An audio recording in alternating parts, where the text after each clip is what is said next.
Yo tenía pánico. Las últimas 2 pruebas que me hacen son descarte de leucemia y VIH. Y pimba, VIH. Yo no tuve síntomas hasta que estaba en un estadio SIDA. ¿Cómo reconozco una persona con VIH? No la puedes reconocer. No la vas a reconocer jamás. ¿Tú a cuántos CD4 llegaste? 74. Sí, la promiscuidad viene con cuidado, no pasa nada. Si no tuviera VIH, preferiría estar con una persona que sabe su diagnóstico. Cuando hablamos de PrEP, Protege a la persona que lo toma, exacto, no al otro. he empezado a los 47 años un tratamiento psiquiátrico. Yo me iba a tirar de un puente. Me quieren hacer llorar el día de hoy. De salir a contagiar a los demás, contagiar, ya lo dije. El VIH tiene que entrar a tu cuerpo. Por eso se dice transmitir. El semen, la sangre, Bien. el líquido preseminal y el lubricante anal. Y la leche materna. Pero nosotros no tenemos leche materna. ¿Ves? Todavía.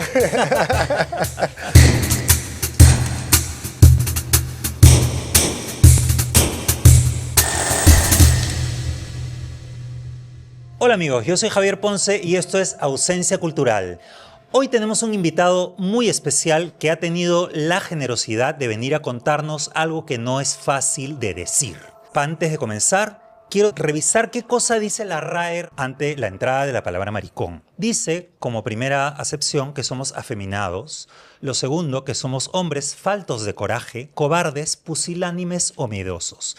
Y como tercera acepción, dice hombre homosexual. Ahora, yo quiero decirle a los señores de la RAE que para ser homosexual en este país se necesitan 2 pares de cojones. Y para venir a hablar hoy día lo que va a venir a hablar nuestro invitado, también.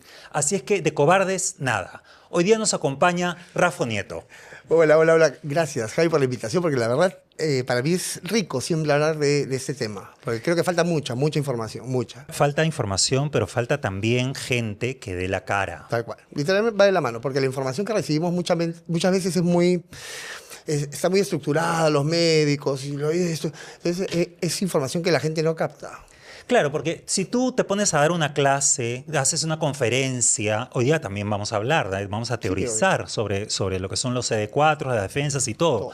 Pero si uno empatiza con la persona que pasa y que puede manejar este diagnóstico, es mucho más fácil de enterarse de qué es lo que hay atrás. Entonces, yo quiero comenzar no con el diagnóstico, sino con tu vida artística. Remontémonos en los años. Remontémonos, vamos a hacer... Bueno.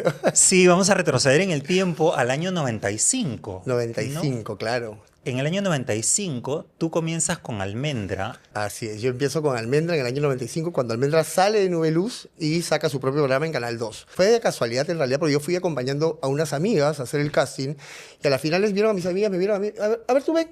Y me hicieron pasar y grabé, ya se había ido Marcelo, ya se había ido Almendra, las gemelas. Y al día siguiente me llaman para hacerme otra prueba y así es como quedo en el elenco. Y ahí que te quedaste en el elenco con Vittorio Caricchio. Vittorio, Renzo, Yair, estaba Max, Ena de la Melena, las gemelas, Hilda y Verónica. Éramos 10. ¡Él es Rafael! Era un programa infantil juvenil. O sea, estaba ya no tanto para el niño, sino ya el niño un poco más grande, ¿no? El 11, 12 años, por ahí. Pero los juegos eran heavy, o sea, los juegos había que hacerlos, ¿sabes? El vestuario lo hizo Pepe Corso. Si no Sí, la primera temporada lo hizo Pepe. Claro, genial. Claro. Genial ese vestuario. O sea que después en todos los mercados estaba. Los copiaron de una manera el pobre Pepe. Nosotros hemos tenido a Pepe acá, pues, y nos contó justamente... Es un capo. Es un capo, Es Pepe un capo. Corso. Pueden ver la entrevista por ahí de Pepe Corso. Y luego del año 2, luego de la experiencia con Almendra, ¿cuánto tiempo dura ese programa? Con Almendra estuvimos como 3 años al aire. Luego paso al staff de Gisela. La primera vez que Gisela hace un programa de noche, paso yo a ser modelo de Gisela. Y también estuve como 3, 4 años con ella. ¿Ese programa de Gisela era como de concurso de baile, como el gran show? ¿Eso? No. En esa época tenía el esposado, eso que estaban encerrados en una casa. Ya, claro. Ese era el formato de esa época. Estuve en el programa de Camino a la Fama con La Chola, con Ernesto. Estuve en Vale la Pena Soñar. Estuve haciendo teatro para niños, después hice teatro con Denis Dios. Estábamos en el Monte Carlo, me acuerdo. Chorus Line hiciste. Chorus Line, claro. Claro. Rubio platinado yo. Sí, Hermoso. y en el programa con Ernesto Pimentel estuviste también bailando con Percy Lorenzo Rojas. Con Percy Rojas, claro. Claro. Lindo elenco era ese también. Sí, y gente súper talentosa. Sí. Que había trabajado también en Jesucristo Superstar. Sí, la verdad es que, como te digo, esa época fue tan maravillosa en general. Creo que ese tema de enfrentarte a la cámara, de enfrentarte a la gente, te genera esto de después poder hablar tranquilamente de muchos temas, aunque sean muy complicados. Hacíamos de todo, bailábamos, éramos modelos, alcanzábamos el micro y todo lo demás, ¿no? Sí, éramos multiusos. Multiusos. Claro, tal cual. Pero en el año 2002 te cansas. Sí, la tele empezó a cambiar a un giro medio donde yo ya no me sentía cómodo. Así que me fui a vivir a Buenos Aires. O fugas o te quedas acá explotado, ¿no? Era complicado. ¿Por qué? ¿No pagaban en la televisión? No, imagínate, en un momento te querían pagar solamente con canjes. Y yo, ¿qué hago con el canje? ¿Qué hago con un polo? Con un par de medias. Yo siempre dije, yo trabajo por plata. O sea, porque es la verdad. Uno trabaja porque tiene que pagar facturas, tiene que pagar alquiler, tiene que pagar una cosa o otra. Entonces ya cuando empezaron a malbaratear un poco el mercado, o sea, lo mismo que hacía yo, había otro que lo podía hacer por mucho menos plata. Por una media, no por un par. Tal cual, Claro. tal cual. No voy a decir la marca, pero una vez nos ofrecieron un canje, era como una tarjeta de crédito, un vale. Y decía, pero con eso que son tres pares de media en tu local. Y tú no puedes ir con esos pares de media al al supermercado a comprar la comida, a pagarle la renta. Claro. O sea, no, es que se volvió un poco insostenible. O sea, a pesar de que me encantaba lo que hacía, se volvió insostenible. Tú llegas a Buenos Aires y te juntas con los demás. ¿Cómo fue esa llegada No. a un país ajeno? Cuando llegué a Buenos Aires, llegué casi para casarme ya. En esa época había una página que se llamaba Gaydar. Ah, Gaydar. Gaydar, ¿te acuerdas? O sea, Claro, claro. Que era un chat. el Gaydar, claro, era como el Grindr de hoy, pero era una página web. Ya. ¿Ya? Entonces conocí a un chico y nada, nos empezamos a mensajear y me fui y me quedé 10 años allá. 10 años. 2002 al 2012. Y en el 2012 regresas a Perú. Y no me arrepiento, ¿ah? Creo que Buenos Aires también fue una etapa que me hizo crecer mucho como persona. O sea, yo estaba solo allá. O sea, en realidad bueno, estaba con mi pareja, pero digamos, familiarmente estaba solo. Claro. Entonces me enseñó mucho a desarrollarme como una persona madura, como una persona más grande, como una persona mayor. Y cuando regresas a Perú, este intento de reinsertarte, ¿pruebas nuevamente en la televisión No. o de frente te fuiste a No, otro no, tipo de trabajos? Ya cuando regreso a Perú, al principio como que no tenía muchas ganas, a pesar de que hubiera un par de llamadas de conocidos de esa época, pero no, era como yo ya no era el mismo. O sea, extraño el momento de hace años donde era más mágico para mí. Hoy no, ya otro de mis sueños era ser tripulante y bueno, es lo que soy ahora, tripulante de cabina. Y entras a esta línea aérea que no vamos a mencionar hasta que nos pague una publicidad. Entras el 2013. En el 2013.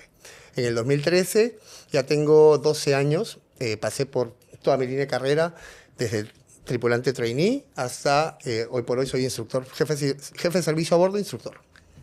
Qué bueno. Y en algún momento del año 2015, algo pasa. Algo pasa, algo pasó. Y no sé si habrá empezado exactamente en el 2015, pero es cuando yo me entero, en el 2015. Yo empecé con fiebres que no bajaban. Empecé con una sintomatología rara, el estómago me estaba molestando un poco y me empiezan a hacer muchas pruebas y no encontraban qué era. Yo había justo regresado de Iguazú, entonces dijeron dengue, chikungunya, alguna tropical. Nada, estuve un mes internado en una clínica. Y la última prueba que me hacen, son dos. Las últimas dos pruebas que me hacen son leucemia, descarte de leucemia, y VIH. Y PIMBA, VIH. ¿Saliste positivo a VIH? Salí positiva a VIH. Sí, fue duro, no te voy a mentir.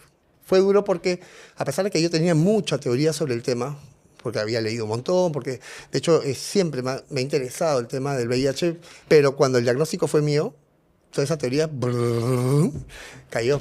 Y me encontré, te juro que yo era un niño de 4 años llorando porque le había pasado algo, ¿no? Pero ahí es donde siento que fue importante el apoyo de mi familia. O sea, los primeros que yo llamé fueron a mis hermanos. En 2 segundos estaban en la clínica y llegó el bombero, Alan. Y literal lo que me dijo es, bueno, vas a tomar una pastilla y ya está, se acabó. ¿Por qué lloras? Me decía.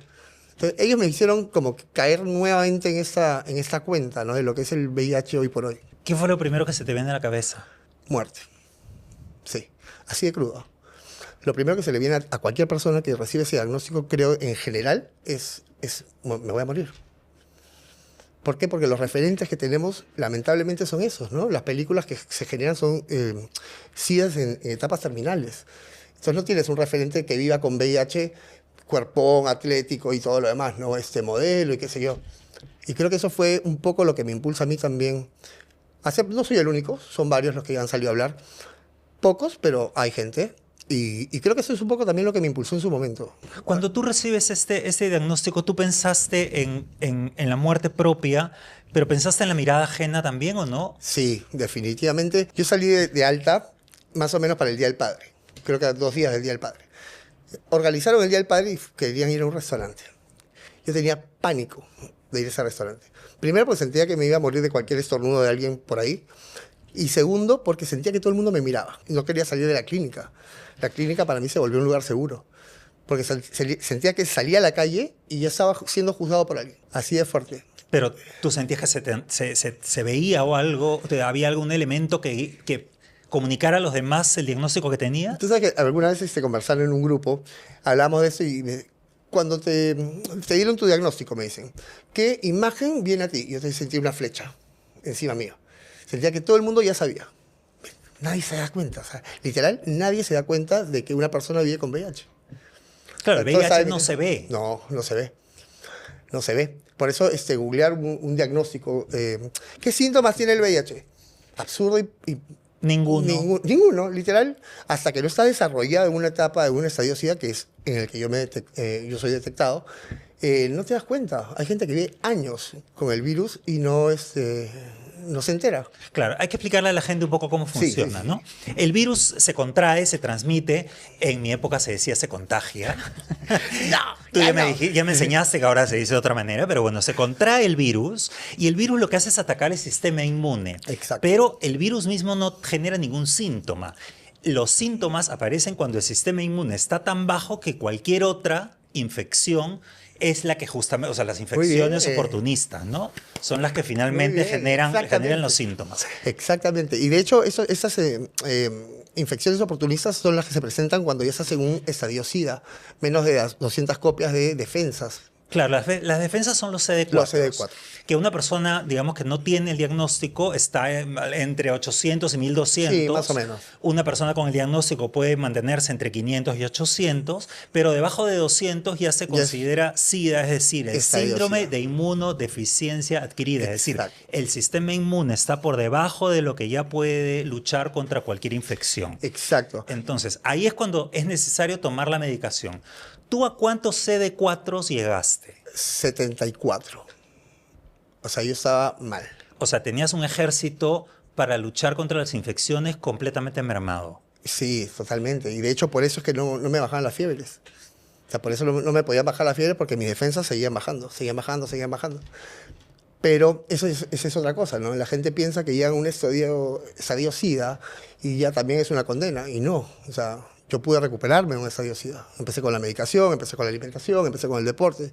Claro, por encima de 200 ya no es un estadio SIDA, sino, o sea, sigue siendo un portador del VIH. Exacto. Pero ya no estás en riesgo de que las infecciones te puedan matar, digamos. Exactamente. Porque en realidad lo que te mata no es el SIDA como tal, no es el virus como tal. Lo que te mata es las infecciones oportunistas, que están cuando tus defensas están muy abajo. Que pueden ser cualquiera, o sea, al estómago, al cerebro, a cualquiera. Cualquiera. Y cuando tú llegas a tomar esta medicación, o sea, me imagino que tú te dan diagnóstico y automáticamente comienzas a tomar la medicación, porque ya estás en... En esa época justo se estaba generando ese cambio de cuándo era mejor tomarla, ¿no? Si una vez que estás en estadio SIDA o inmediatamente después de tu diagnóstico. En mi caso, yo caí con un súper médico, Leslie Soto, te mando un abrazo grande, que él me dijo, empieza a tomarla ahorita. Bueno, yo igual por el estado en el que estaba, ¿no? Pero él era muy partidario de que las personas que ya están diagnosticadas empiecen con tratamiento, porque decía, ¿para qué esperar que el cuerpo se desgaste? ¿Para qué esperar que el cuerpo se baje a 350? Exacto. Me acuerdo que era el número que se manejaba, ¿no? No, en esa época era 250 y ahora está en 200. Ahora es 200 y ya es estadio SIDA. Digo, para comenzar a tomar la medicación. Ah, sí. Sí, para tomar la medicación, sí. Que es un momento importante y grave cuando la gente hay mucha gente que recibe el diagnóstico y como no pasa nada porque sigue funcionando, pero recién, digamos que siente que ya está con el asunto adentro cuando comienza a tomar la medicación. Yo creo que la confirmación para mí fue ni siquiera el Western blot, de la última prueba. El Western blot es la prueba donde te sacan sangre y es la definitiva, digamos, ¿no? Claro, o sea, hay dos pruebas. La primera prueba es la ELISA, que te detecta los anticuerpos, pero no la presencia del virus. Y luego, una vez que sale positivo, te tienen que hacer una prueba confirmatoria que ya lo que detecta es la presencia del virus dentro del cuerpo, ¿no? Pero esa se llama Western blot. Western blot, sí. Yo creo que la confirmación en mi caso fue empezar a tomar la pastilla. Eso fue como, ya estoy acá. Ya estoy adentro. Sí, ya estoy adentro. Sí, pero, cosa curiosa, es la única pastilla a la que soy fiel. Yo, cuando estoy resfriado, cuando tengo algún tipo, todos los antibióticos los he dejado siempre a la mitad. Siempre. Esa pastilla es la única que tomo así, religiosamente. Religiosamente. En una época, cuando recién salen los antirretrovirales, ahí alrededor del año, finales de los 90s, Sí. 98, 2000, salen los antirretrovirales y primero que eran carísimos y luego, por supuesto, bajan de precio y se comienzan a dar en Perú a partir del año 2004, recién, Exacto. de manera gratuita, digamos, claro. que el Estado los da, ¿no? Ese fue un momento, una etapa en la que la gente tenía que comprarlos. Y a ver si los conseguías también. Mucha gente tenía la oportunidad de tener a alguien que viaje y los traía de afuera, por ejemplo. Pero eso también ha tenido una evolución muy positiva, el tema del retroviral. Al principio, por ejemplo, ¿sabes? Se hace AZT, que literal era una dinamita al cuerpo, ¿no? Era una bomba. El AZT es de los 80. Exacto, de los 80. Pero eso mataba. Oh. O sea, eso lo que hacía era destruir al cuerpo. Literal. Ha evolucionado tanto que ya los retrovirales de hoy no te generan... Primero, los efectos secundarios son mucho menores, en general. Y por otro lado, por ejemplo, temas como la lipodistrofia. Mucha gente le tenía miedo a eso porque, claro, los retrovirales antiguos te generaban muchas cosas visibles. Los del inicio. Exacto. Que además se tomaban como 6 pastillas, una un cantidad de la cóctel mañana a enorme, 8 de la claro. noche. Era una barbaridad. Era un cóctel enorme, enorme. Por eso también costaba tanto que la gente mantenga la adherencia. Que la gente esté acostumbrada a tomar sus pastillas todos los días. Porque imagínate, 6 pastillas todos los días. Había gente que se cansaba y las dejaba.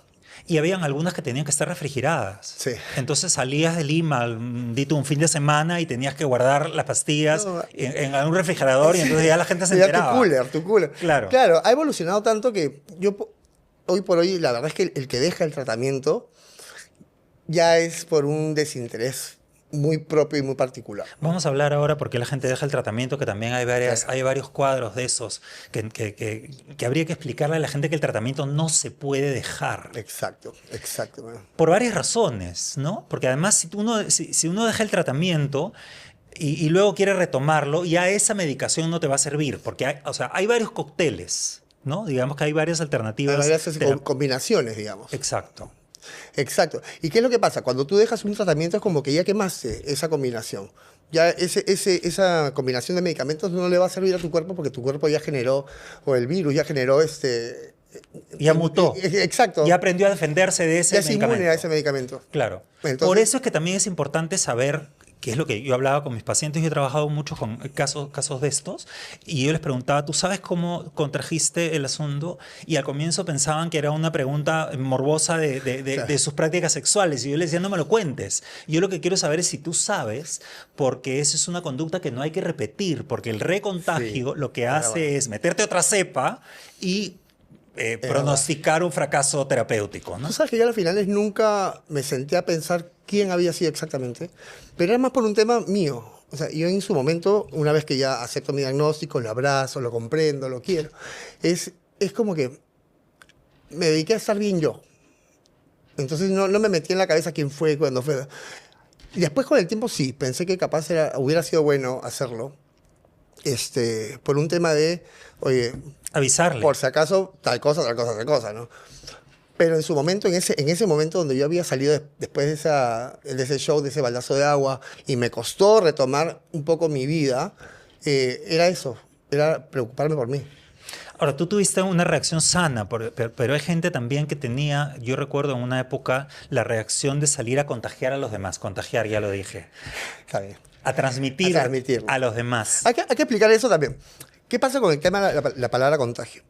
El VIH en realidad no se contagia porque no es un virus, no es el COVID, que está en el aire y tú vas a un lugar y alguien estornudó y ¡ping! Te contagiaste de COVID. El VIH tiene que ser transfusión directa. El VIH tiene que entrar a tu cuerpo. Por eso se dice transmitir. Esa es la diferencia. Lo que pasa es que yo soy muy creyente, digamos, que el lenguaje construye realidades y el VIH y las personas que vivimos con VIH, hay tanto estigma todavía que prefiero empezar a educar de esa manera, ¿no? Usar los términos correctos para que justamente todo ese estigma vaya bajando. Claro, y hay que también contarle a la gente cómo se transmite o cómo se contrae, ¿no? Hay unos fluidos en el cuerpo que tienen una carga viral suficiente como para poder transmitir al otro, que son Exacto. el semen, la sangre, Bien. el líquido preseminal y el lubricante anal. Y la leche materna. La leche Hablamos en materna. general, ¿no? Claro. Claro. Pero nosotros no tenemos leche materna. ¿Sabes? Todavía.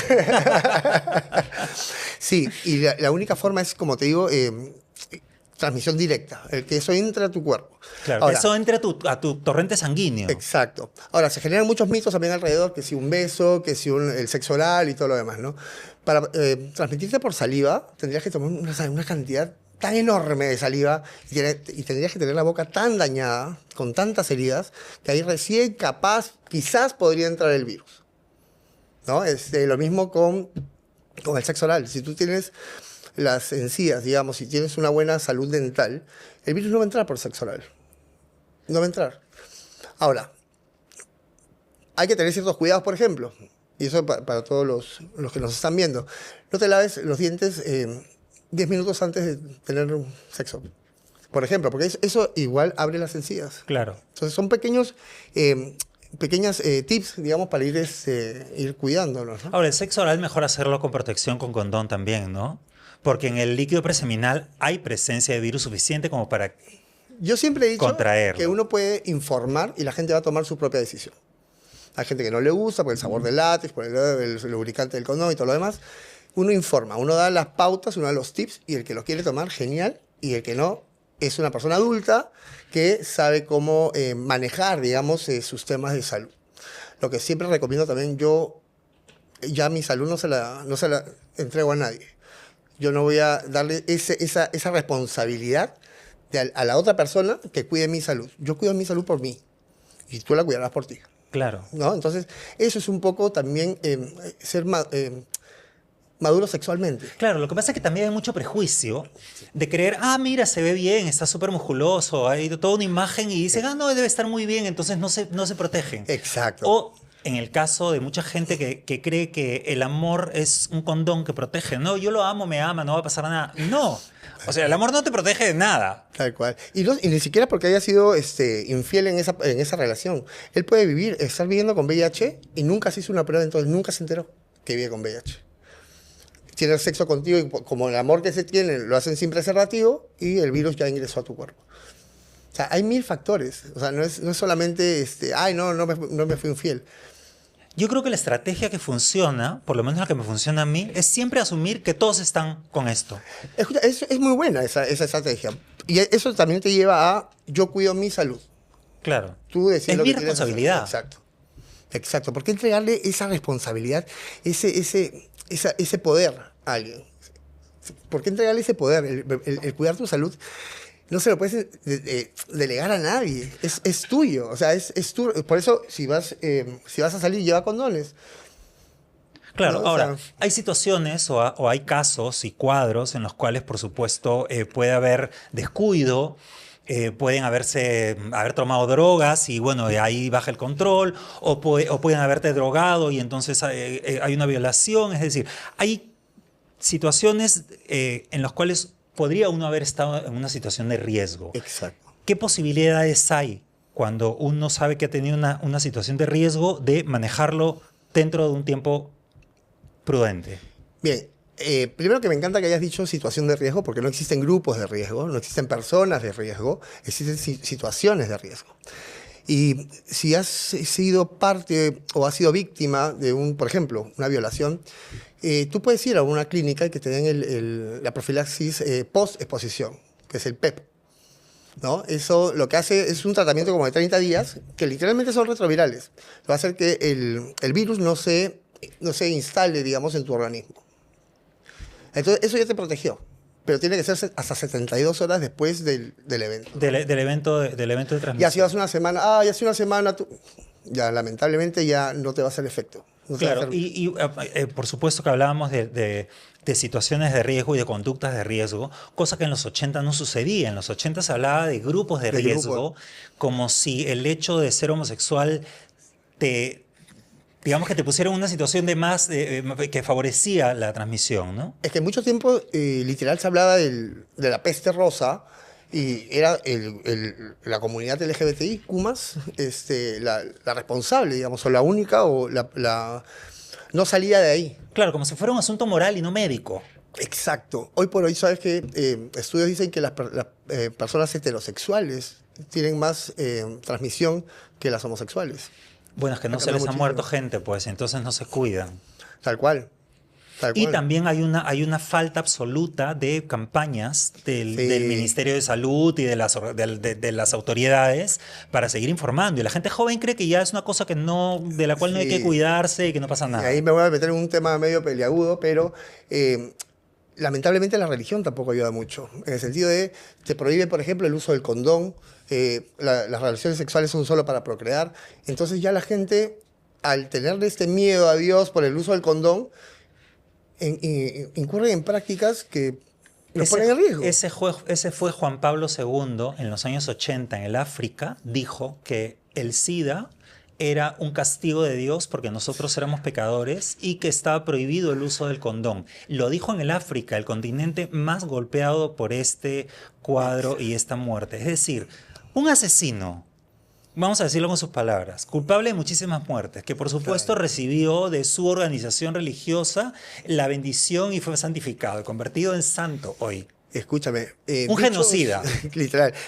Dichos como ese son los que han alimentado tanto el estigma hacia las personas de la comunidad o las personas homosexuales que viven con VIH. Por eso mucha gente tiene miedo a salir a hablar, por eso mucha gente tiene miedo siquiera de enterarse que vive con VIH. Hay gente que no va a hacerse una prueba porque la prueba ya te dice, contagia. Exacto. No, es que me hice la prueba y salió positivo. Entonces la gente tiene miedo de hacerse esa prueba. Miedo a eso y miedo al resultado. Obviamente. Claro, ¿no? y una vez que ya conocen el diagnóstico, ahí lo que hay que manejar son dos cosas, ¿no? La parte médica la manejan los antirretrovirales, Sí. pero la parte del sistema inmune la tienes que manejar tú, con tu estado de ánimo. Exacto, y por eso yo sí creo que es importante, por ejemplo, el apoyo familiar. Yo siempre he dicho que yo he sido privilegiado en ese sentido, ¿no? Siempre he tenido mi familia, mis amigos cerca. Siempre, te contaba el otro día que mi papá fue el último que llegó a la clínica, llegó como 2 días después, y yo esos 2 días estaba como, ¿qué hago? ¿Cómo le cuento? ¿Cómo le digo? Y lo primero que me dijo cuando entró fue, felizmente es VIH y no es leucemia, me dijo.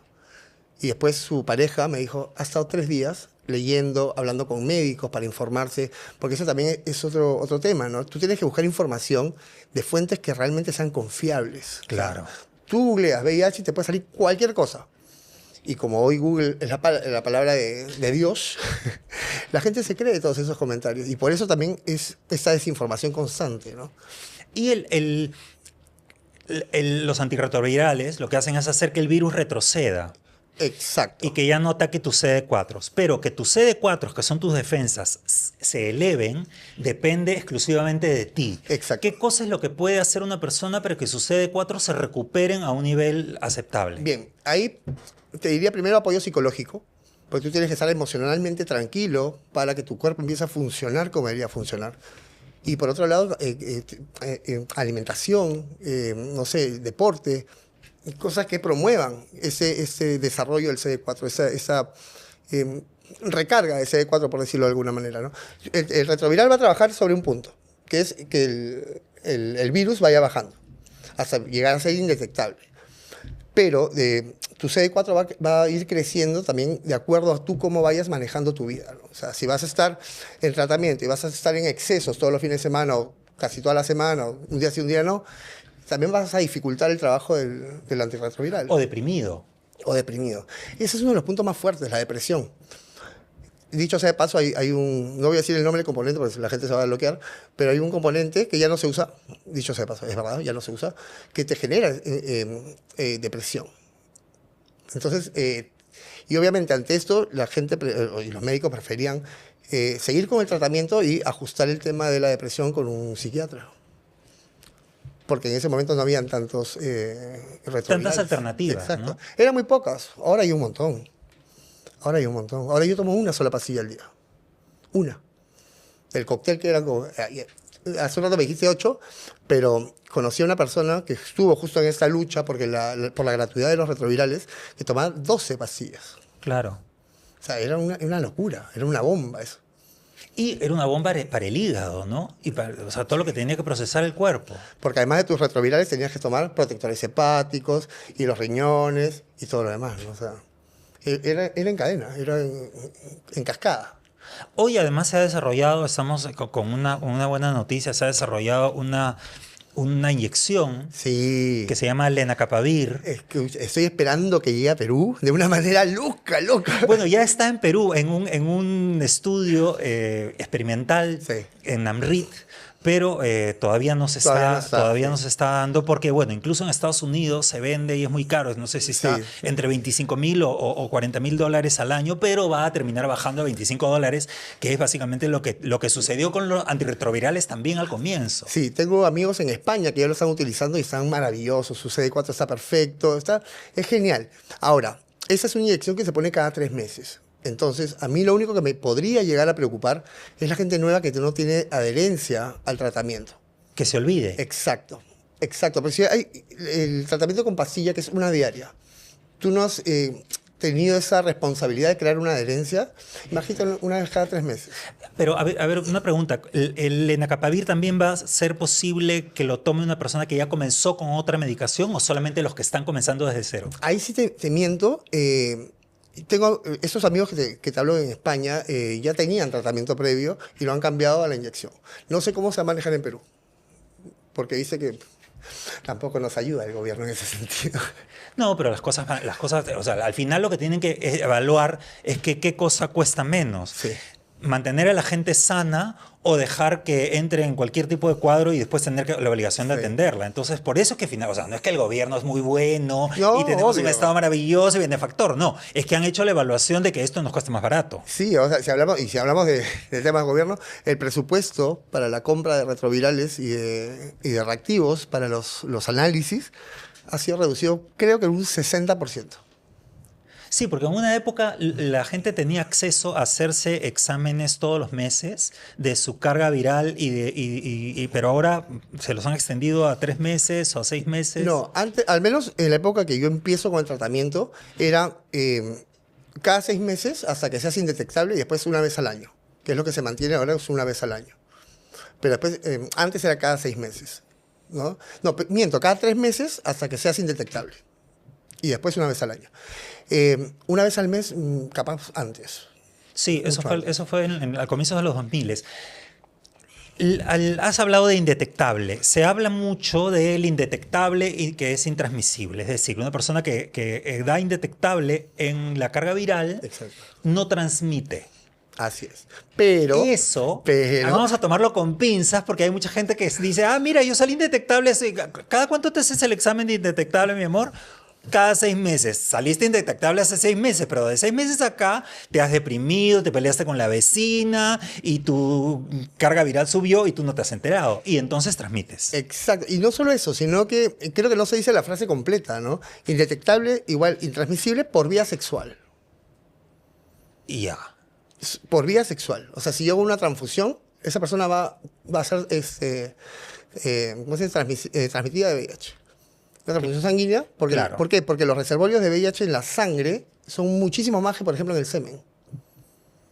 Entonces por vías sexuales. Por vía sexual. Pero claro, tendrías que haberte hecho el examen ayer y que no te haya pasado nada. ¿Y cuánto demora en darte los resultados de un examen de carga viral? 30 días actualmente. Ya, pues y en 30 días que te dan los resultados puede haber pasado cualquier cosa, ¿o no? Y no solo eso, es un buen tema también. El tema del periodo de ventana. Hay gente que se hace la prueba hoy día y salió... Es la primera prueba que se hace en su vida. Salió... La prueba de ELISA, que es la prueba claro, de VIH, digamos. y sale no reactivo. Ya. Pero esa persona a los 3 meses debería hacerse otra. Porque dentro de esos 3 meses es cuando el cuerpo empieza a generar anticuerpos para que sean detectados por esa prueba. Hay dos pruebas para eso, ¿no? La ELISA, que es la del reactivo de los anticuerpos, y hay otra que es el P24, Ya. que es una prueba que se puede tomar dentro de los primeros 15 días para ver Es si... mucho más certera igual. Claro, Sí. es mucho más certera. Pero igual siempre recomiendan que te hagas una reconfirmación a los 3 meses. Claro, e igual cuando sale positivo la prueba del ELISA, hay que hacerse el Western Blot para Sí. confirmar la presencia de carga viral. Sí. Porque puede haber casos en los cuales des positivo y sea un falso positivo. Es decir, des positivo a los anticuerpos, pero no necesariamente haya presencia de virus. Exactamente. Y de hecho esas pruebas no te detectan el virus, como te decía, ¿no? Te detectan los anticuerpos. Entonces el Western Blot sí te va a detectar el virus. O sea, pero esa ya es la confirmación final, digamos. En mi caso, como te digo, tuve la prueba esta rápida y salió positiva, bueno, Western Blot, a confirmar. Me acuerdo, le decía al doctor, pero ¿hay posibilidad que sea negativo? Me miraba como diciendo, ya pues, colabórame. No, creo que esa esperanza, de alguna manera, nunca se pierde, ¿no? Que sea un falso positivo. Pero ya una vez que estás en el barco, creo que alguna vez me preguntaste si hubiera preferido no tenerlo, y sí, definitivamente sí. Claro, o sea, vamos a decir, tú eres una persona valiente que ha asumido esto de manera responsable y hay todos los elementos para manejarlo, pero eso no quiere decir que haya sido una buena noticia. No, de ninguna manera. De ninguna manera. O sea, no es que yo... Ni que estés recomendando descuidarse. No, jamás. O sea, no es que yo haya dicho, ay, qué bacán, esto me va a ayudar a crecer como persona y voy a hacer voy a poder darle información a los demás. No, salir a hablar, tener esto tan claro y mostrar la cara, es un desarrollo mío post-diagnóstico. Antes yo no pensaba igual. Y de hecho, en algún momento, creo que yo mismo decía, si yo lo tengo, jamás se lo voy a decir a nadie. Porque, ¿qué pensabas antes de que... ¿Qué cosa cambió sobre la teoría y ahora la realidad? ¿Qué cosa cambió? Creo que lo que te decía hace un rato de la necesidad de tener referentes. O sea, mi referente después del diagnóstico era Ernesto. Claro. O sea, una persona que tenía éxito, una persona que seguía trabajando, una persona que tenía mucha chispa. Entonces, creo que me agarré de esa imagen para yo mismo ir construyendo mi propia personalidad, digamos, ya de persona viviendo con VIH. Pero antes de eso también o sea, tenía todo ese tema en la cabeza de la vergüenza, el roche, el prejuicio, lo que van a decir de mí, el que dirán y todo lo demás.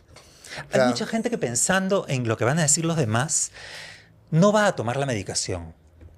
No va a recoger su medicación Sí, y simplemente se oculta para que nadie lo vea y termina, ya sabemos cómo. Tal cual. Y ahí, por ejemplo, vamos a meter a otro grupo importante dentro de la comunidad, que son las chicas trans. Hay tanto maltrato que no quieren ir a los hospitales porque les llaman con el nombre de varón, les hacen pasar vergüenza, y etcétera, etcétera, ¿no? Entonces es una población que tiene alto índice de abandono de tratamientos. Claro, pero hay que contarle también a la gente que no solamente la medicación se entrega en los hospitales, sino también en algunas ONGs como Vía Libre, Vía Libre, Impacta, Inmensa. Hay varias, sí. ¿no? Que es la medicación estatal, ojo, no Sí, es que tal esas ONGs sean buenísimas y nos estén regalando nada. Ellos administran la medicación que les da el Estado, son como puntos de distribución. Exacto. Yo, por ejemplo, me atiendo en Vía Libre. Yo igual tengo que pagar una cita, me atiende El infectólogo. el infectólogo, se me olvidó la palabra. El infectólogo, y después me mandan la medicina a casa. Te mandan la medicina a tu casa. Sí. O sea, tú puedes elegir ir a recogerla o a casa. Lo que pasa es por la ubicación del centro, se me complica mucho. Entonces prefiero que me la manden. Ya, ¿y por qué decidiste tú salir a contarlo, salir a hablar? Porque luego tú en algún momento te vuelves casi un vocero, un jefe de grupos, formas programas.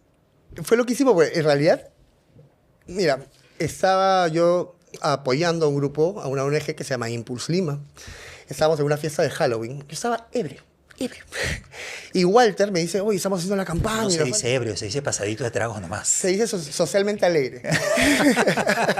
¿Ves cómo el idioma Sí, construye? obvio. Estaba borracho, hijo, no jodas. Entonces, Walter me estaba comentando de la campaña que iban a hacer y que les faltaba una persona que hable de su diagnóstico. O sea, no me lo decían, hazlo tú. Entonces yo, dentro de mi estado, le dije, yo lo hago. Al día siguiente me llama Walter y me dice, Rafito, ayer hemos hablado de esto. ¿Estás seguro? Dame 2 segundos. Hablé con mi papá, hablé con mis hermanos. Voy a hacer esto. ¿Les parece bien? Sí. Bacán. Walter, dale, lo hacemos. Hablando Positivo es un espacio seguro donde personas viviendo con VIH podemos interactuar. Es un espacio creado específicamente para nosotros donde podemos ser completamente libres sin necesidad de esconder nuestro diagnóstico.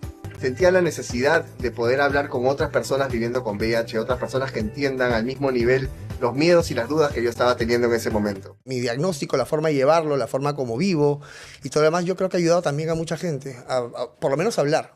La cantidad de gente que me empieza a escribir, digamos, por interno, la cantidad de gente que empieza a mandarme mensajes, yo tengo mi diagnóstico, me gustaría ser como tú, en el sentido de cómo llevarlo y todo.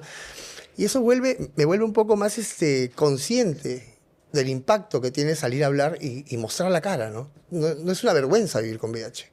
¿Por qué me tengo que ocultar?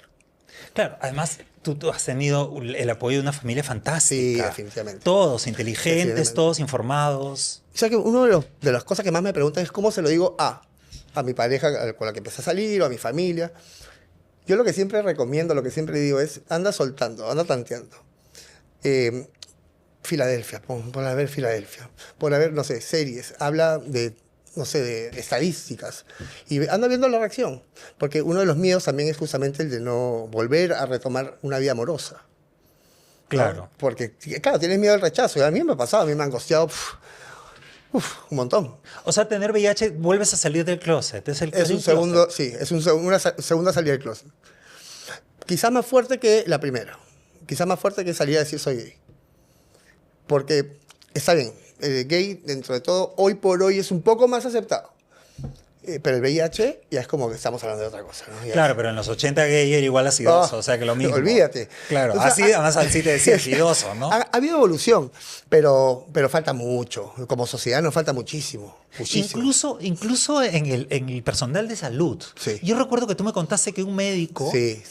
cuando te da el diagnóstico, ¿qué te dice? Ya, esa fue mi primera cachetada, por ejemplo. Yo después de mi diagnóstico, que estaba todavía sensible, ¿sabes?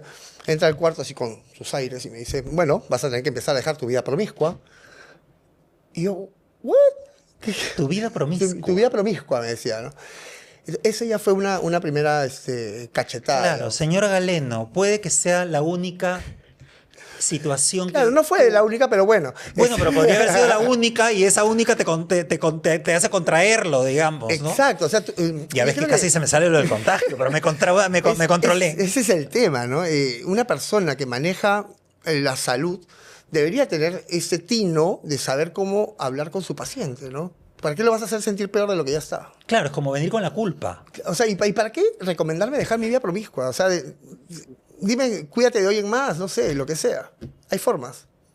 Además no tenía... La promiscuidad lo que hace es aumentar la posibilidad, pero si igual la promiscuidad viene con cuidado, no pasa nada. Exacto.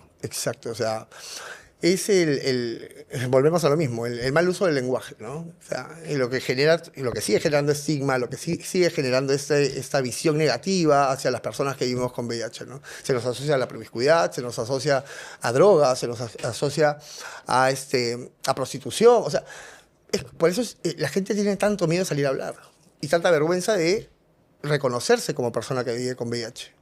Yo hace poco perdí a un amigo. Yo en los 80 perdí mucha gente con esto, con este asunto, pero hace poco perdí a otro amigo y lo que había sucedido es que la madre, con toda esta paranoia y conspiranoia que se esparció con lo del COVID y las vacunas y etcétera, que sabía el diagnóstico que tenía el hijo que estaba tomando la medicación, le dijo, no, deja de tomar eso, que eso te va a infectar, eso te va a poner peor, lo que yo te voy a llevar es al médico. Al médico en la selva se le dice al brujo. Y entonces lo llevó donde el brujo, que le dio jergonzacha, le subió la fiebre, lo escupió y el pobre perdió la batalla. Es que ahí volvemos a lo mismo de la desinformación y el desconocimiento, ¿no? O sea, la peor recomendación que le puedes hacer a una persona que vive con VIH es que deje la medicación. No, ya no la tomes porque te va a hacer mal. La medicación no te va a hacer mal. Lo mismo que las personas que empiezan a buscar en los foros, ay, me han recetado tal, es buena, les ha hecho efectos secundarios. Entonces, claro, el efecto secundario que me puede hacer a mí no es el mismo que te va a hacer a ti. El mismo que le va a hacer a él, ni a él, ni a él. Es muy independiente, depende de cada organismo. Entonces, empezar a llenarte la cabeza de esos miedos a la medicación, porque a fulano le dio diarrea y a fulano le dio un rash, tú tómala y si te va mal, vas a tener una cita con el médico que te va a cambiar la medicación. Pero tú empiezas a tomar, no hay medicación mala. O sea, no hay medicación. La única medicación mala es la que no se toma. Exacto. O sea, literal. La única medicación mala es la que no se toma. ¿Tuviste algún efecto secundario? Jamás. Y los esperaba, porque tú sabes que cuando a mí Leslie me dice que empiece el tratamiento, me dijo, bueno, vas a tener sueños vívidos y sueños húmedos. Y yo esperaba, nada.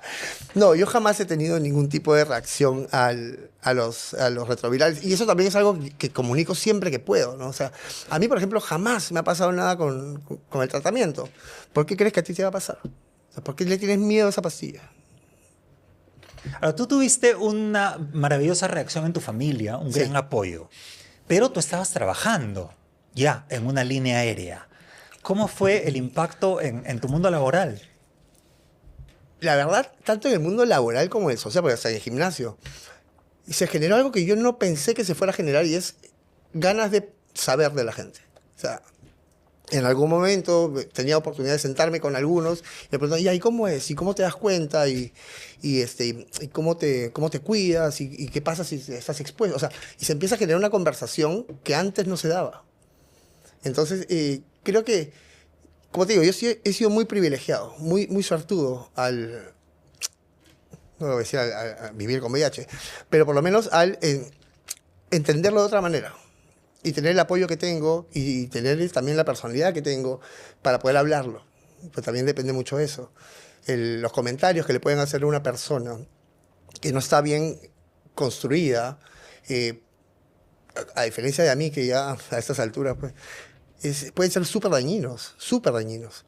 Entonces esa puerta me abrió y eso es lo que me sigue generando ganas de seguir hablando del tema y al que me pregunte le respondo y al que quiera saber le digo. O sea, ¿qué cosas viste en los primeros grupos en los cuales tú te vuelves un vocero?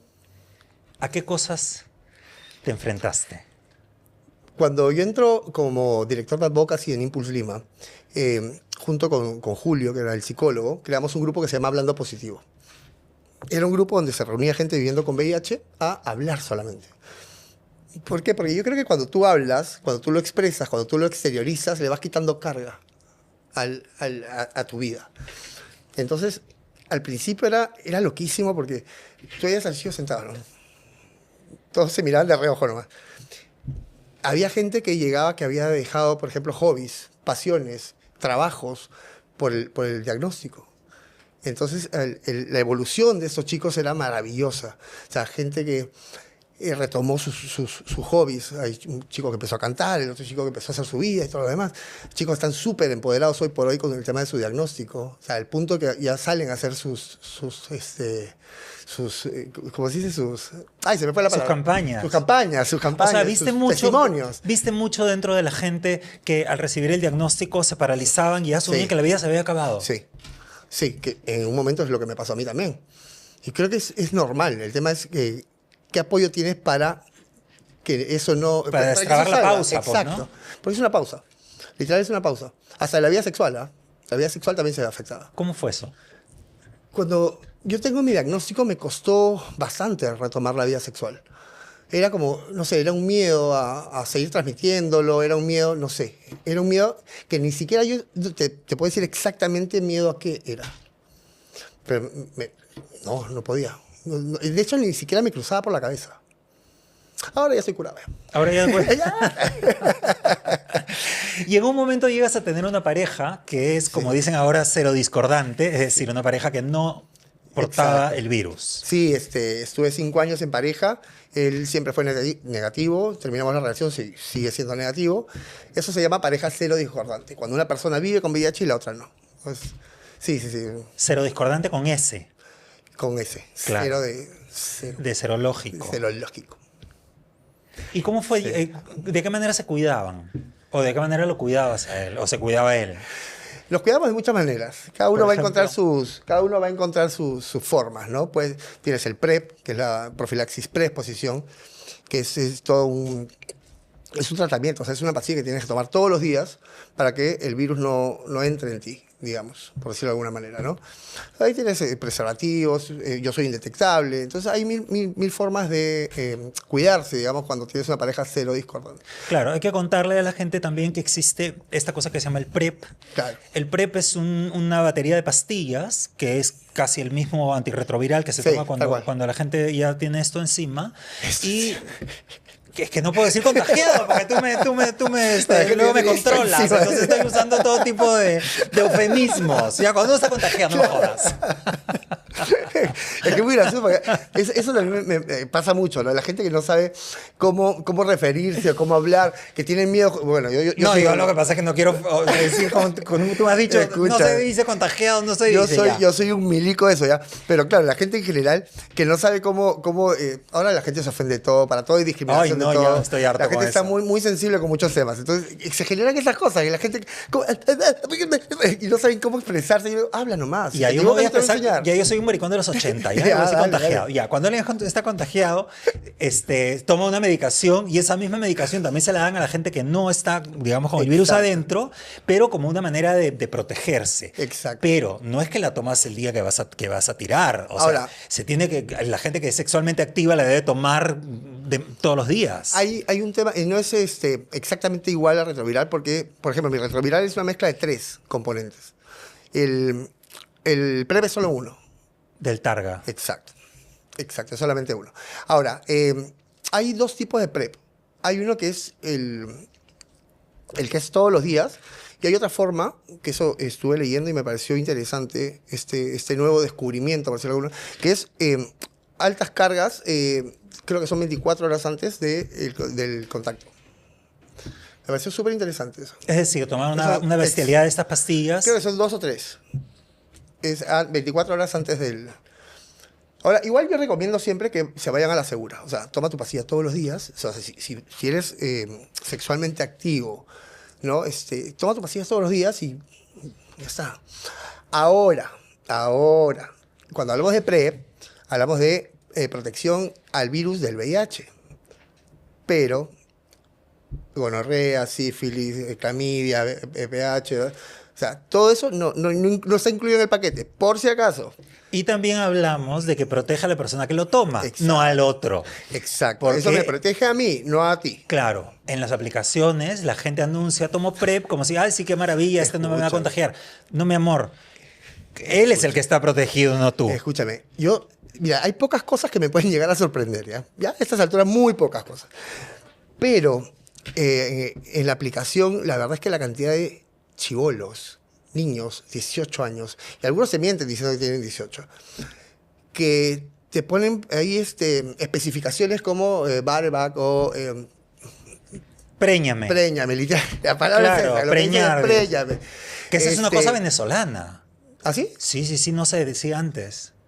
Bueno, eso Preñar empezó- viene de los animales, o sea, cuando Claro, tú preñas a tal una cual. vaca, o sea, no. Tal cual, Lo tal hace- cual, tal cual. Pero Embarazar a un animal, eso es preñar. eso sí me llegó a sorprender Está bien, no hay la información que debería haber, pero tampoco es que no hay información. Entonces, ya 18 años, hoy por hoy, debería saber lo que es un VIH, una infección de transmisión sexual.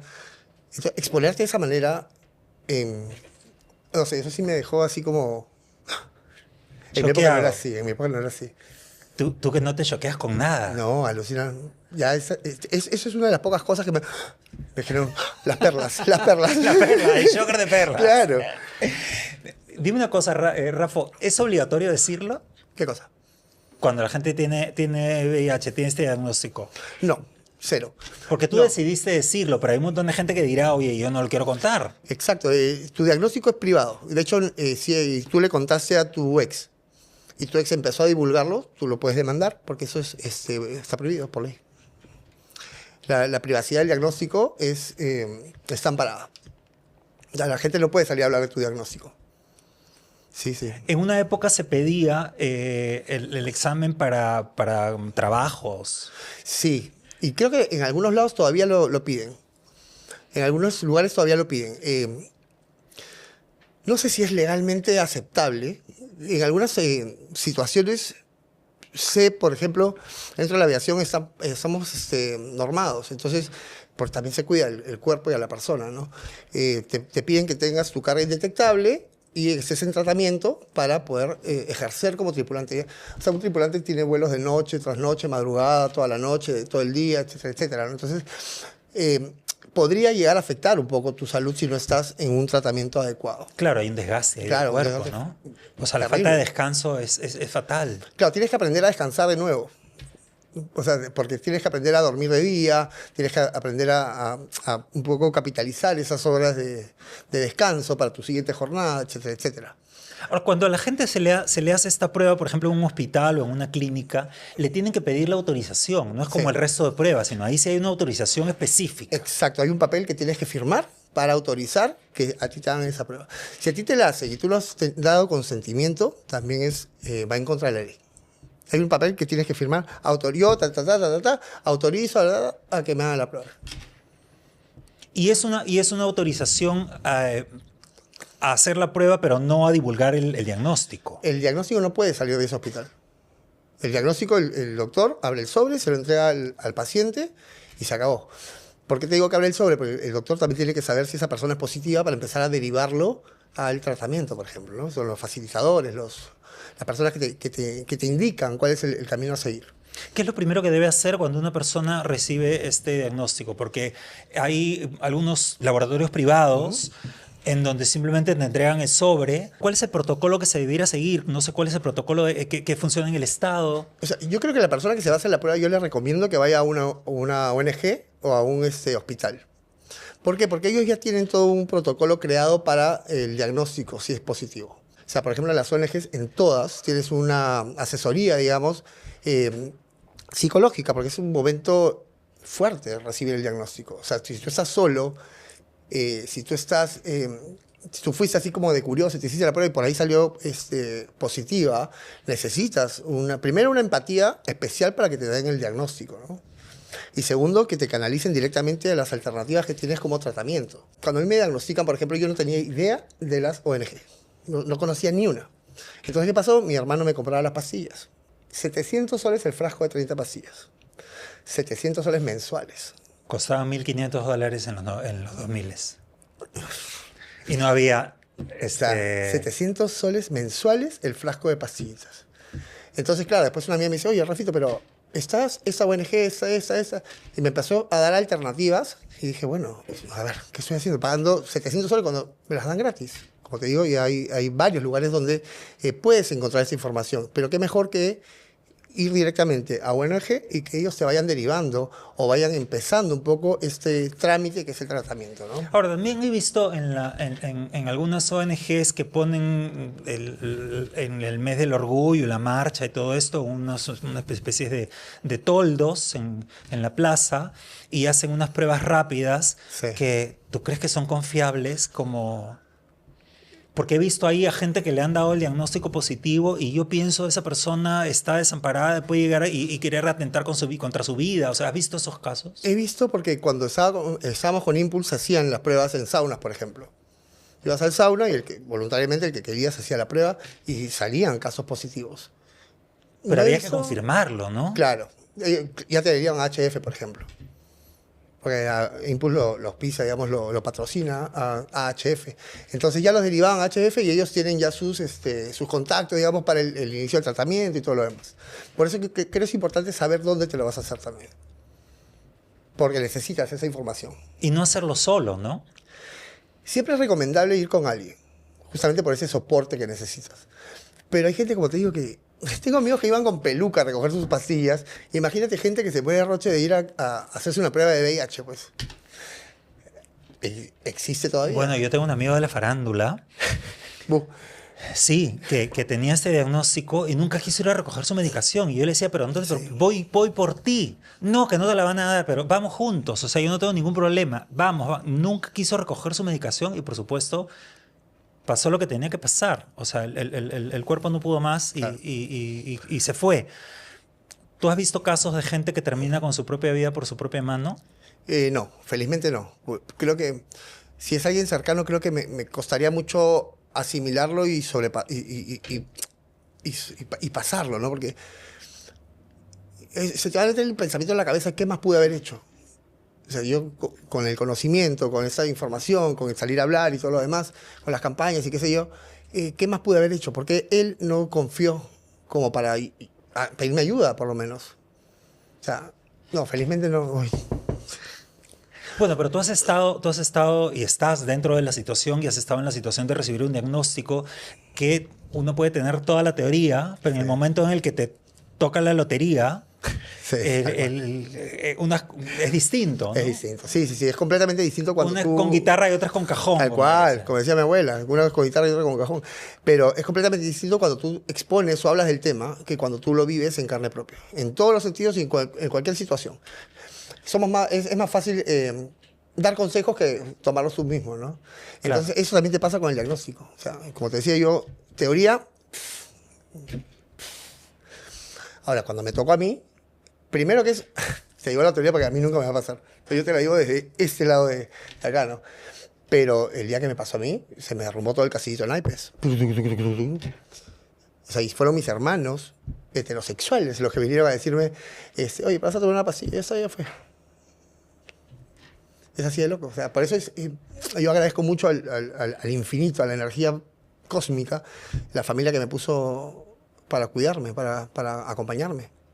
Y tú me dices que nunca pensaste que te iba a ocurrir. Sí, creo que esa omnipotencia o ese...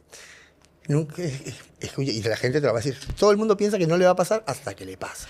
No, a mí nunca va a... Hasta que te asaltan. A mí nunca... Hasta que te... Yo pensé que nunca me iba a ocurrir. O sea, jamás, jamás. Creo que no lo tenía ni siquiera mapeado, digamos. En el sentido de, no, sí me podría pasar. No. ¿Y la imagen que tenías de esto qué era? Lo de las películas de los 80, la Sí. gente así chupándose como Es que una mi carne. referente a la gente de 20 kilos, lleno de sarcomas, de Kaposi, ya en diarreas y qué sé yo, ¿no? Que es una imagen cierta en los 80. Sí. Yo te digo, Eso ha pasado, definitivamente. eso ocurría. Pero, claro, no es la realidad actual. Entonces, sí, hay que reconocer que fue una realidad. La realidad hoy es totalmente distinta. ¿Y tú crees que los medios tienen una tarea pendiente en Totalmente. incluir dentro de las series, por ejemplo, juveniles, un personaje Totalmente. que tenga VIH, que esté manejando este asunto? Totalmente, sí. Porque Sí, sí, no sí. hay información, ¿no? Y se continúa con Filadelfia y etcétera. Alguna vez hice un post justamente hablando de la temporada 1 de Élite, esa serie española. Claro.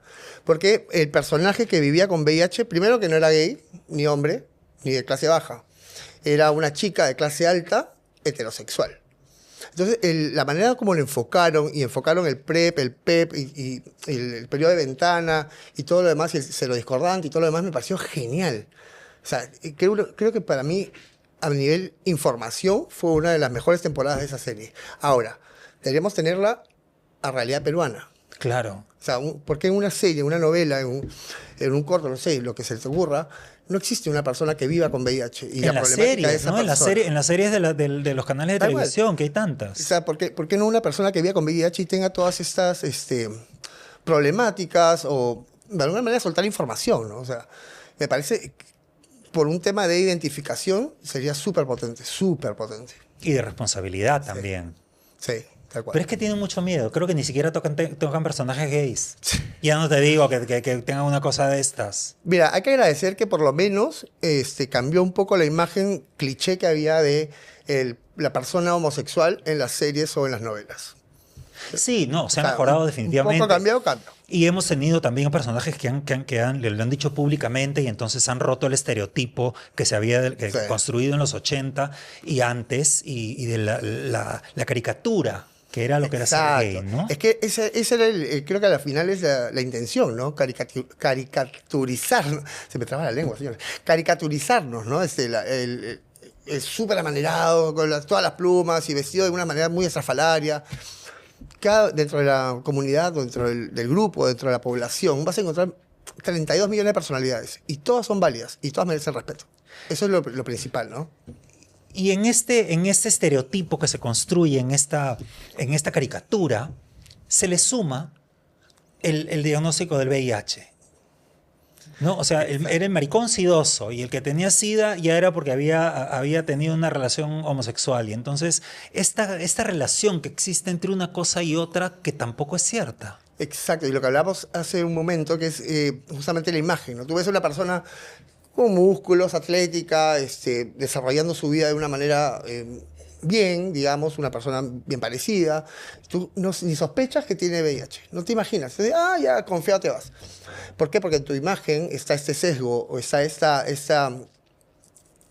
mala mala información de que tiene que ser una persona flaca, una persona que está demacrada, ojerosa, que tiene llena de manchas y todo lo demás. Tú estás pendiente de que no tenga ninguna mancha, que no tenga ninguna... O sea, no te estás fijando realmente en el fondo, ¿no? Yo siempre he dicho, y te lo dije la vez pasada, yo, si no tuviera VIH, preferiría estar con una persona que sabe su diagnóstico y lo está tratando, que con una persona que nunca se ha hecho una prueba. ¿Por qué? Porque la persona que nunca se hizo una prueba no tiene idea cuál es su estado serológico. Una persona con VIH ya sabe cuál es su estado, ya sabe, está en un tratamiento y posiblemente ya sea indetectable. Por eso yo creo que es mucho más honesto estar con una persona que te cuenta su tratamiento, su condición. Y por eso es que tú hiciste una campaña que a mí me pareció fantástica, que además es una campaña personal, ¿no? No fue parte de ningún... Esto de que el VIH no se ve.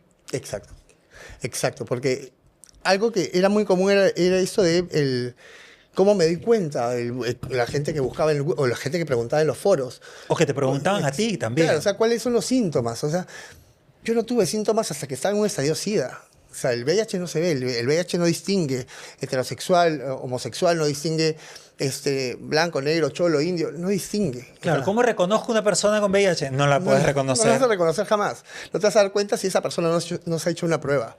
Por eso es importante que la gente se amiste, se amigue con esta prueba que es parte de la responsabilidad sexual. Con uno y con los demás. Tal cual.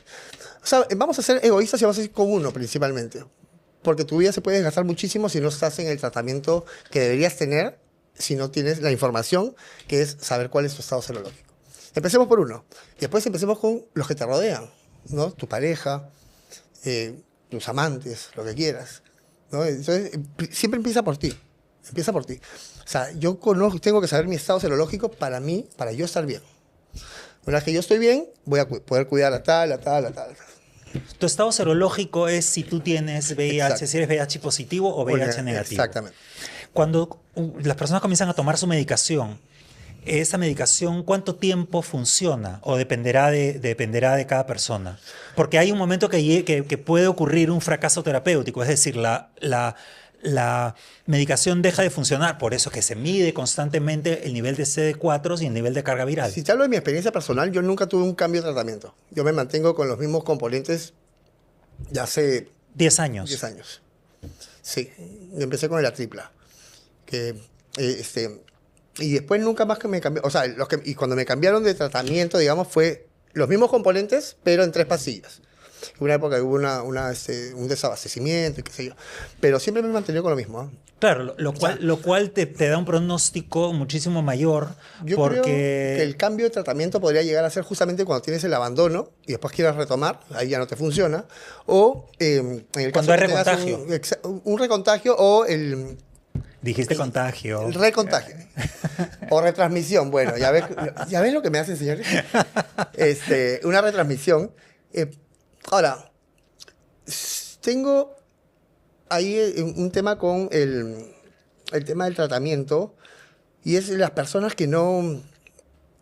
O sea, que le genera algún tipo de rush, que ya le tienen miedo a todos los demás. Eso es creo que lo hemos comentado hace un rato. O sea, no satanices el tratamiento.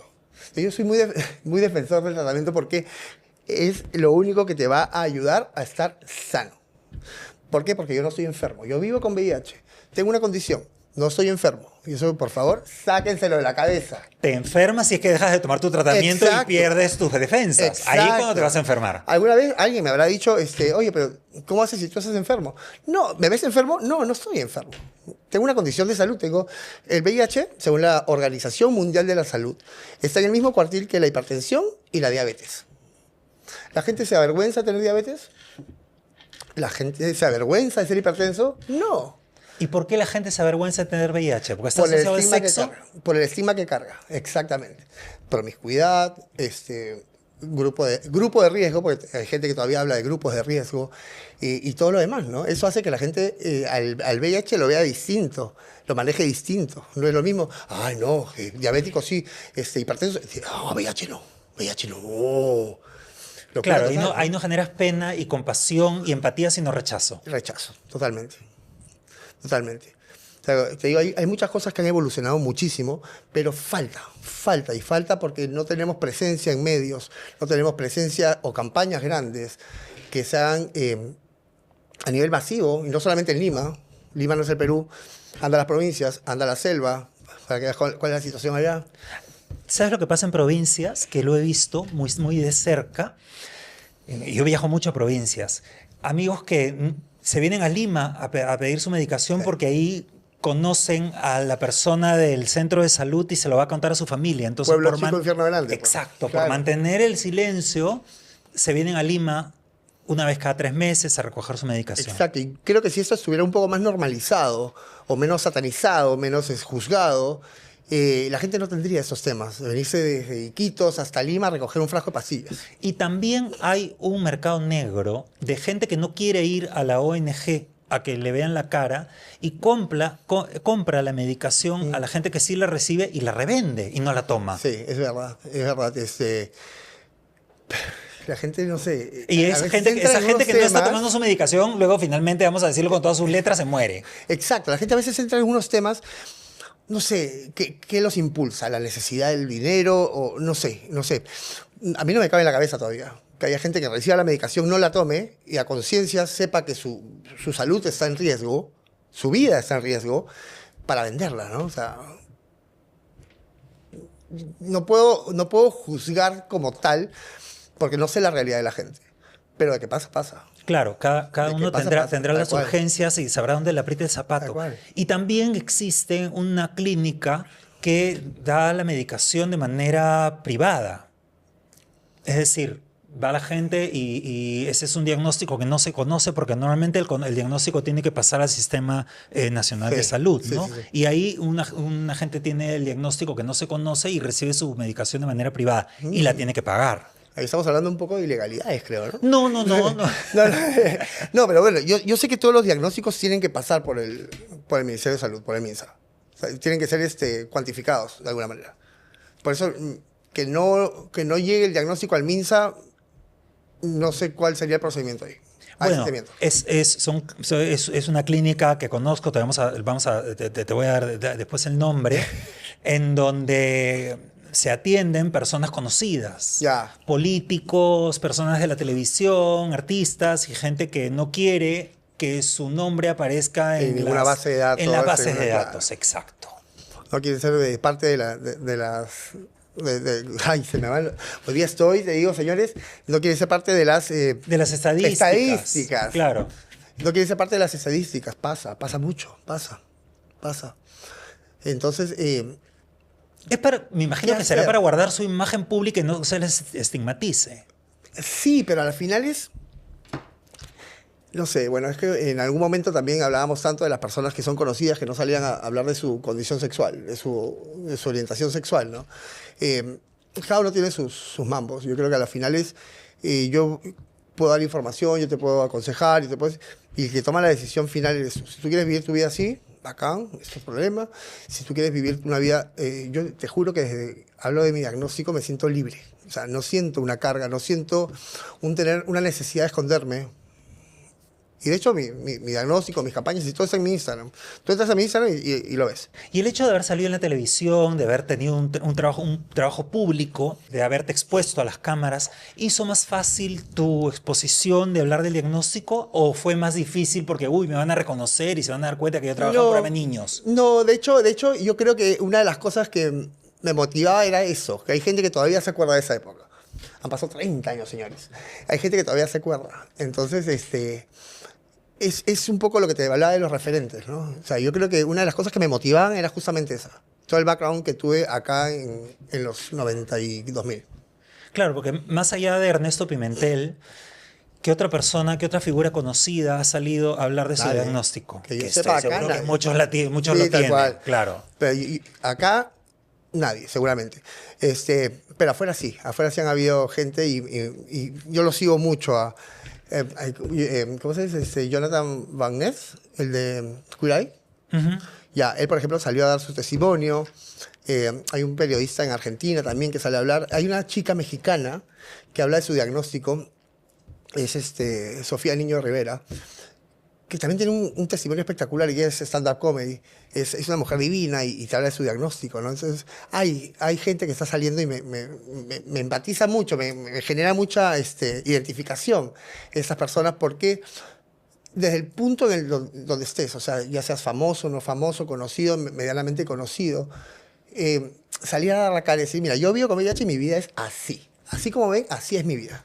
O sea, no tengo una etiqueta que ya vivo con VIH. Claro, porque ahora con las redes sociales todos pueden ser de alguna manera voceros y son conocidos. Tal Todos cual. tienen una cantidad de seguidores más o menos, pero todos tienen una cantidad de gente que te puede escuchar lo que tienes para decir. Yo le tengo un poco de tirria a la palabra influencer. Me la quisieron poner un par de veces, pero... le Como tengo yo a la tirria. palabra comunidad. Tal cual. Pero le tengo tirria por un tema de... está tan ligado a vender algo. Y yo la verdad es que cada vez que he hecho algo con respecto al VIH siempre ha sido totalmente gratuito. Jamás he cobrado un sol por hacer nada. Entonces esa palabra influencer me genera, no sé, como cosas raras. Yo soy la persona que te cuenta su verdad, te cuenta su vida. O sea, punto, más nada. Bueno, pero en alguna medida eres un líder de opinión también, ¿no? Porque a la hora que te paras delante de la gente, informas, estás siendo un líder de opinión, estás siendo un referente. Sí, eso sí. Líder de opinión me gusta más que influencer. Claro, porque la gente puede decir, mira, se sigue viendo bien, se sigue viendo acá como el Ken, ¿no? No, ese es el cuerpo antes, ese es el cuerpo después. Claro.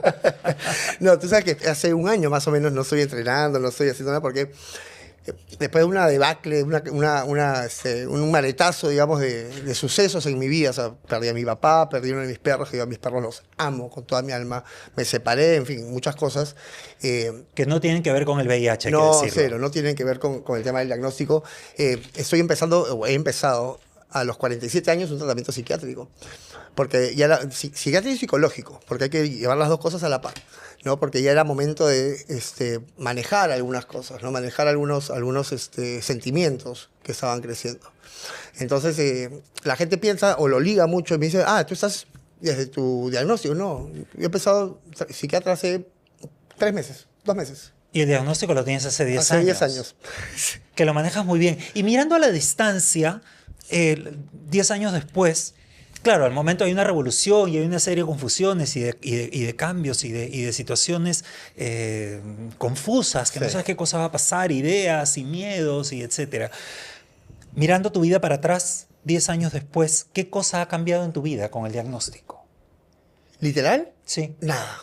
O sea, más que mi exposición o la manera como lo hablo hoy por hoy, yo creo que literal no ha cambiado nada. Sigo siendo tío, sigo siendo hermano, sigo siendo hijo, sigo siendo papá de perros, papá de gatos, sigo siendo trabajador, sigo siendo deportista, o sea, no ha cambiado nada. Lo único que soy ahora es un poco informante con respecto a la realidad del VIH hoy por hoy. O sea, eso es lo único que podría haber cambiado. Pero lo demás, mi vida es absolutamente igual. Y tu pastilla una vez al día. Y mi pastilla una vez al día y más nada. Más nada. Ahora, con respecto al tema psicológico, ¿no? Yo sí recomiendo que recibiendo el diagnóstico busques apoyo psicológico. Sientas que lo necesites o no. Es importante manejar esa parte también. O sea, se siente fuerte, se siente, no, yo lo manejo solo. No. Busca una ayuda. No, Busca una ayuda. cuando he tenido, yo soy psicólogo clínico y cuando he tenido mi consultorio, trabajé durante muchos años con estos casos, por eso es que estoy tan informado, aunque a ti te parezca mentira. Y sé todos los procesos y los... Pero escúchame, hay doctores, hay médicos, hay galenos que también te usan un lenguaje que tú dices, calámela los costos. Claro, no, bueno, claro. ¿no? Sí, o sea, y son gente que ya quiero, debería quiero tener- decir que no cobré nunca ni un sol. Nunca cobré en estos casos en los que te manejaba este tipo de situaciones de además de guiar, del acompañamiento y de dar toda la información y de llevarlos hasta buen puerto Es hasta fuerte, que ya o podían sea, manejarlo por su cuenta. Yo, ¿no? yo creo que la persona que entiende cuál es la necesidad de una persona recién diagnosticada con VIH y pretende lucrar con eso, están los espacios y están las profesiones. No los juzgo para nada. Pero yo, por ejemplo, desde mi posición, ¿yo qué le voy a cobrar a alguien por decirle cuál es mi forma de vida, por ejemplo? Claro, no hay forma. Escríbeme, yo feliz te contesto. O sea, a eso me refiero, ¿no? No vayan a pensar que ahora estoy diciendo que los médicos están lucrando con cualquier cosa, ¿no? No, para nada. Yo hablo desde las personas que tenemos este conocimiento o esta experiencia en primera persona te lo hablo, esa facilidad de hablar con alguien, esa posibilidad de que alguien te contacte para que un poco lo orientes o un poco le des ese ánimo que necesita. O sea, hay gente que me ha escrito diciendo, antes de conocerte yo me iba a tirar de un puente. O sea, literal me lo han dicho y lo tengo por ahí en algún lado de mi celular, porque le tomé screenshot, porque me hace regresar a eso, ¿no? El por qué lo hago, por qué hablo. O sea, porque hay gente que literal cambió a una decisión que podría haber tomado por ver un referente que le sirvió, una persona que le sirvió para saber que su vida no se acabó. Entonces, eso, y me pongo medio lloroso, porque esa parte me emociona mucho. Esa parte me emociona mucho el saber que, de alguna manera, lo que yo he vivido le está sirviendo a alguien para que su vida continúe, ¿no? Para que retome su sueño, para que retome sus anhelos, para que retome sus amores, para que retome sus pasiones, ¿no? Creo que eso es lo que me motiva a hablar cada vez que puedo hablar del tema. ¿De dónde Sí. sacas la fuerza, Rafa? No tengo idea. Sale, aparece. Ya te digo, ya estoy tan curtido en la vida. 47 años. Ya estoy tan curtido en la vida. Ya creo que ahora, igual, hoy por hoy como terapia también, ¿no? Me hago más fuerte. Pero, no sé. Siempre he sido medio así aventurero también en ese sentido. De tirarme nomás a la piscina a ver qué pasa. Y me funcionó. O sea, gracias a Dios me funcionó. Yo recuerdo tus publicaciones al comienzo iban como sondeando el tema, ¿no? Sí, porque es lo que te decía hace un rato de las personas que me decían, ya, ¿cómo hago para decírselo a tal? Bueno, yo lo que empecé a hacer en su momento fue empezar a tirar información sobre el VIH, ¿no? Las campañas del 1 de diciembre cada vez eran más fuertes hasta llegar a un punto en que fueron mis campañas, o campañas con mi imagen, digamos. Entonces fue eso, ir soltando información, ir haciendo que mis seguidores, o por lo menos los que me scrollean y ven mis fotos, mis publicaciones, vayan agarrando esta información, vayan, maña, mira, ¿por qué habrá puesto esto? ¿Por qué habrá sido? Y eso fue un poco, creo que lo que me ganó también el camino. Un poco de técnica fue para suavizar el... Para ir abriendo claro, la puertita. Claro, pero la salida, digamos, grande fue la primera campaña con Impulse. Soy positivo porque aprendí a ser positivo. Yo recuerdo un post tuyo sobre tu padre. Sí. Qué conmovedor. Bueno, mi papá ya se fue hace un año y como les contaba hace un rato, los primeros que yo llamé fue a mis hermanos cuando me diagnostican. Y en ese momento, claro, mis hermanos llegaron a los 2 segundos y era como, ya, ¿qué voy a hacer con mi papá? ¿Cómo se lo voy a decir? No sé quién se lo dijo, yo le voy a hacer una demanda a alguno de mis hermanos contra mi diagnóstico. Pero claro, como a los 3 días llega mi papá a la clínica y me dice, felizmente es VIH y no es leucemia, porque fueron los 2 últimos exámenes que me hicieron. Y ahí enterarme todo lo que había hecho, todo lo que él leyó para informarse y saber. Mi papá ha sido visitador médico, entonces conoce mucho de medicina. Entonces lo agarró pero claro, del VIH no tenía idea, pues empezó a llamar amigos médicos, infectólogos, y gracias a él estuve con Leslie Soto, que es una eminencia, Leslie, lo máximo. Y fue eso, ¿no? Y después cuando hice la primera campaña, una de las primeras personas a la que le comento que voy a hacer esta campaña es a mi papá. Lo único que me dijo, ¿tú estás seguro? Y yo le dije, sí. Hazlo, yo te apoyo, hazlo, me parece genial lo que vas a hacer. Entonces hubo un acercamiento muy grande con respecto al tema VIH y mi papá. ¿Ya? Me quieren hacer llorar el día de hoy. Te digo, fue una etapa, un momento, yo no lo podía creer, literal. No podía creer la suerte que tenía, ¿no? La suerte que estaba teniendo. Y ojalá que todos puedan tener la misma suerte. Lamentablemente la realidad es distinta. Lamentablemente la realidad social es... Tuve gente que ha sido echada de su casa. Y literal, hubo un chico hace creo que 2 o 3 años que el papá lo mató cuando se enteró que era gay, por ejemplo. Imagínate si el chico hubiera sido positivo. Hay una realidad horrorosamente cruda. Y por eso creo que más fuerza me da para salir a hablar. Así, oye, espérate, no pasa nada. La persona sigue siendo la misma. Lo único que tiene es un diagnóstico positivo. O sea, sigue siendo la persona responsable, estudiosa, no sé, el hijo de mamá, el hijo de papá. O sea, no, nada cambió, solamente un diagnóstico, una condición. Con amigos. Exacto, o sea, solamente eso cambió. Sigue siendo la misma persona. Sigue siendo la misma persona. Soy la misma persona. ¿Te aislaron tus amigos? No. No, y si hubo algún filtro, creo que fue un filtro natural y se quedaron los que se tenían que quedar, básicamente. Pero no, al menos conscientemente, no, creo que ninguno. Voy a pasar lista. Claro, a ver. No. Y de hecho, por ejemplo, hubo una pareja de amigos que, claro, todos habían ido a visitarme, me llevaban libros. Oye, mira, encontré ese libro que habla del tema. Bacán. Y esa fue la última pareja que fue. ¿Y por qué era? Porque ellos tenían una bebé recién nacida. Entonces, cuando llegan a visitarme, me dicen, claro, el mío no era que tú le pases algo a ella, sino que ella te traiga algo a ti. Una bebé recién nacida sin vacunas, pues, ¿no? Entonces, a ese punto la gente se informó. Y por eso digo que me genera mucho bien el saber que salir a hablar del tema generó que la gente cambie algunos conceptos o algunas formas o se interese más, se involucre más con el tema del VIH. Yo he sido muy afortunado. O privilegiado, como le dicen algunos. Y que sepan que compartir cubiertos, compartir Ay, por baño, Dios, abrazar, claro. besar, no pasa No hay nada. forma de de que contraigas el virus con un cubierto, un plato, un vaso, un beso. No. Que cargues a tus sobrinos, no pasa nada. Cero. No existe. No existe. Entonces, esos fantasmas hay que empezar a depurarlos y quedarnos con lo real, ¿no? Que sigue siendo tu vínculo, sigue siendo tu afecto, sigue siendo tu persona, ¿no? Es más allá del diagnóstico y todo lo demás. Aislarlo o segregarlo, ¿no? Y, ay, ¿sabes qué? Tú con esta vajilla acá nomás y no uses otra porque lo puedes contagiar. Por ahí sí dicen contagiar. Y le echan lejía y agua hirviendo. Oh, la ropa lavada en olla caliente, claro.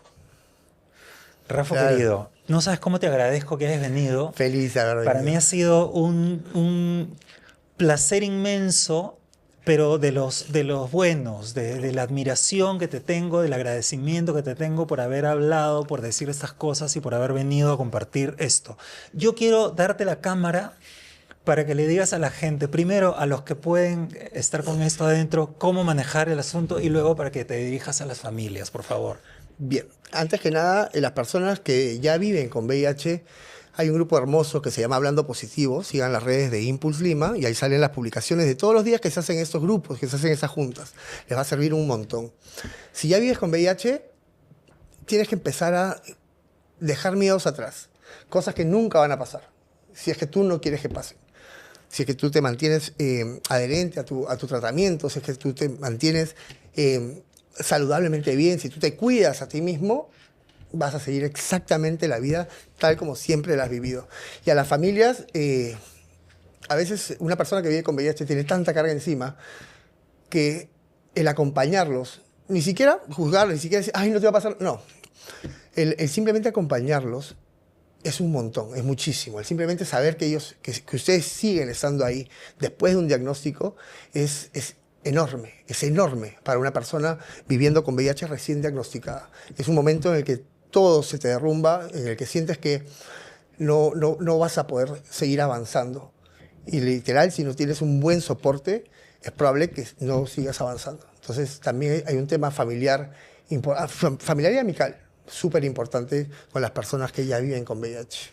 Rafa, querido, muchísimas gracias. No, Yo estoy a ti. seguro que hay muchísima gente que se va a sentirse absolutamente agradecida con el hecho de que hayas venido a compartir esto con nosotros. No, yo feliz y si se presenta alguna oportunidad, cuenta conmigo nuevamente, yo encantado. La verdad es que, como lo dije al principio, me gusta mucho poder hablar, poder transmitir, poder expresar, poder hacer que la gente vea otra realidad.